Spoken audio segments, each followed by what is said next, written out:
Hey guys, so it's that time of year, we're in January, and there's always snowstorms moving in and out, ice storms, so a lot of parts of the world loses power and sometimes indefinitely, and so suddenly we discover our candles are either can't be found or we don't have any. So I'm going to show you how to make a candle that will burn indefinitely, forever. Parts of it will burn forever. Now you will have to refuel it, but this candle will do amazing work for you when you have no power and you need a little bit of heat. You can double, triple the size of it and even cook on it. But I'll show you how to put it together with very common kitchen items almost everybody has in their kitchen. So the two common kitchen items which I discussed is just any kind of ordinary salt you might have around your kitchen and any type of cooking oil.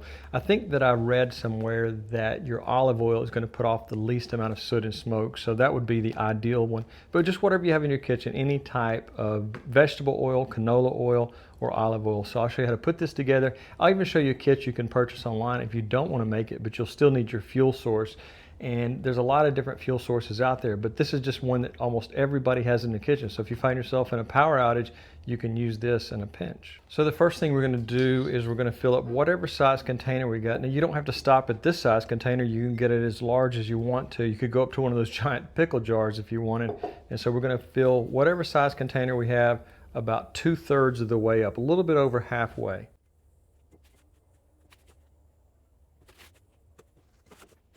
Now the component of the candle that I'm referring to that will burn forever is the wick. Obviously there's no such thing as infinite fuel. You can make some fuels last longer and some fuels will burn quicker, and a lot of times depends on purity. But the reason I'm talking about this as a forever burn feature is something like fiberglass. These are fiberglass wicks. Although they look like they're made out of some type of cotton, they're actually not. The other thing that I'm going to talk about is plumber's felt or carbon felt. This can be used as a wick as well. You'll need something to help stabilize it and keep it in an upright position. So something like a metal kitchen skewer that you might use on a barbecue grill, you can just insert it into the carbon felt and give it an upright position, because as the candle burns, you want to make sure it stays in that position. But today we're going to go with carbon felt, and I'll even show you a very special kit that I purchased, I guess 1 or 2 years ago that might still be available. If it is, I'll put it in a link in the description, but I'll talk about that in just a second.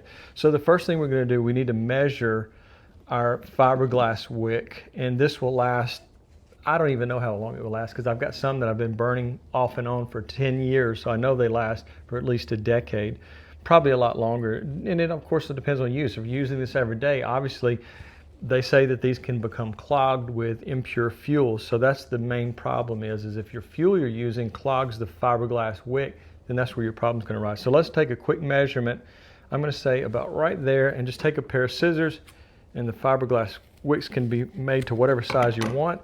We're going to put that into our salt, and then we'll top it, not quite to the top, but maybe an inch from the top before we light it, to make sure that we don't overfill and don't spill when we're moving the candle around. So we've got our salt that's holding our fiberglass wick in place. We're going to take some vegetable oil, and you have to remember, as you add this vegetable oil, it's going to take a little while for the salt to absorb. So just pour some in there around the edge and just let it fill up, like I said, to within about 1 inch of the top, and then give it time for the salt to absorb our fuel. And then we'll come back and let the wick also bring the fuel up to the top. So just remember, about 1 inch from the top. And you can store these away in your pantry so that when you do need them, just make them, put them away in your pantry, and then you have an emergency, you have a candle that you could actually cook on. It puts out so much heat, but light is the main reason we're talking about this today, if you can't find your standard candles during an emergency. Now, as you can see, our vegetable oil is slowly being absorbed into the salt. So we're going to set that aside just for a second and talk about the small kit that's exactly the same thing. You could use exactly the same procedure, and this kit makes it a lot easier. You can just have these stored away in your pantry. As you can see, there's a fiberglass wick already in it. There's a way to put it out very easily. You just put that on the top. It comes in a smaller size mason jar, so you can buy these. I can't remember exactly how many were in the kit that I purchased, but anyways, this is the same thing. Just have these put away just wherever you need them, and they'll last a heck of a lot longer than a candle. So just remember, take a look in the description if you're interested in these fiberglass style wicks. that you could put away in your pantry. Have maybe half a dozen of them in case of a power outage or emergency. These will come in great, very handy, and work a lot better, a lot longer, and put out a lot more light than just your standard candle. Now, one tip I will tell you, that if your candle wick, if your fiberglass wick, or if your plumber's felt wick, carbon felt wick is not absorbing the alcohol fast, not absorbing the vegetable oil fast enough, you can put just a little bit of rubbing alcohol on it, get it lit that way, and the heat from that burning will pull the vegetable oil up through the wick a lot faster. So that's just a little trick I've learned along the way, that if you're not getting a good light and it's not pulling the vegetable, I almost said it twice, vegetable oil up through the wick fast enough, use a little bit of rubbing alcohol right on the top, light it, and let it burn for a bit. Okay, let's do our test light. I've got some issues with there we go, it's doing quite nicely. Burns instantly. I added just a drop or two of lighter fluid, some alcohol to it, and you can see there it's burning quite well.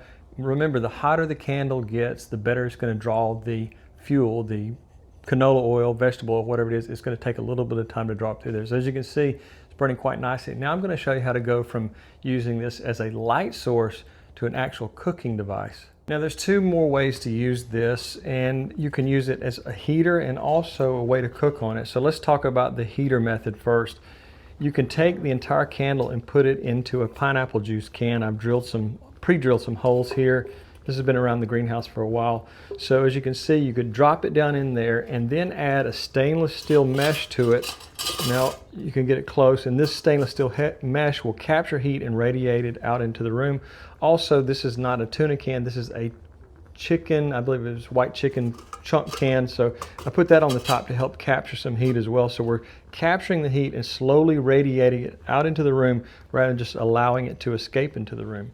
Now I'm always talking about camping and hiking, and you could set your tuna on top of your chicken can. You can set some of these camping mugs and cook an entire meal where there's dehydrated soups and things like that. You can make coffee on it. So not only will it suffice as a candle, a heater, and a cooking instrument, also I would recommend that, remember, when you first start burning this, you're going to get a little bit of soot, and also the purity of your vegetable oil is going to make a difference as to how much smoke it puts out.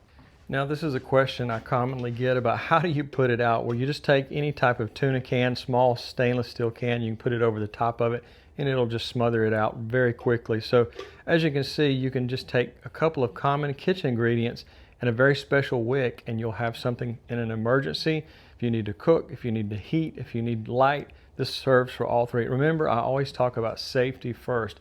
Make sure that you have the proper safety equipment. So if you know somebody that lives in an area where power outages due to ice and snow and storms like that, so having something like this stored away in the pantry can make a huge difference. Survival, food, warmth, heat, light, and a lot of times candles just don't put out enough heat to cook on, so something like this will. So I would always recommend having maybe half a dozen of these inside your pantry in case you're facing possible power outages over the next few months of winter. So guys, I always like to put in the link in the description the safety equipment I use. One is Simply Safe. They have a smoke detector / carbon monoxide detector that will send a warning to my phone, and it will also sound audibly, so you have technology notifications, and you also have the notification of a blaring alarm. Also have anytime you're dealing with open flame, because I've made a lot of videos about heaters, always have a fire extinguisher somewhere within hand's reach. I would recommend doing something like this on a stove top in an area where it gets proper ventilation, if you have an unused fireplace. So anything like that, you can use this safely. If you find that it's putting out too much smoke because of the type of fuel you're using, you could take it outside and cook on it on a back deck or something like that. So as I said earlier, the better the quality of the fuel, the less smoke you're going to get. So if you're using a very low quality fuel, such as canola oil, you're going to get a little bit more smoke. So upgrade to a little bit of vegetable oil, and this makes an excellent emergency device to get you through a very tough time. So when the garden is not producing and I'm doing very little in the garden, I usually switch over to doing fun things like this. I've got probably 2 to 3 dozen types of heater, emergency heaters and things like that. So take a look at the catalog. You might find something that you find interesting. But again, in the springtime, we'll be switching back to a lot of gardening and things like that. But anything around the house, I'm usually doing a video about. So guys, if you like this video or got something out of it, I hope you'll give me a thumbs up. If you subscribe, I really would appreciate that. It means a lot to me. And if you really want to help the channel grow, please become a member of the Patreon. That would be truly greatly appreciated. So guys, I really appreciate you watching and have a great day.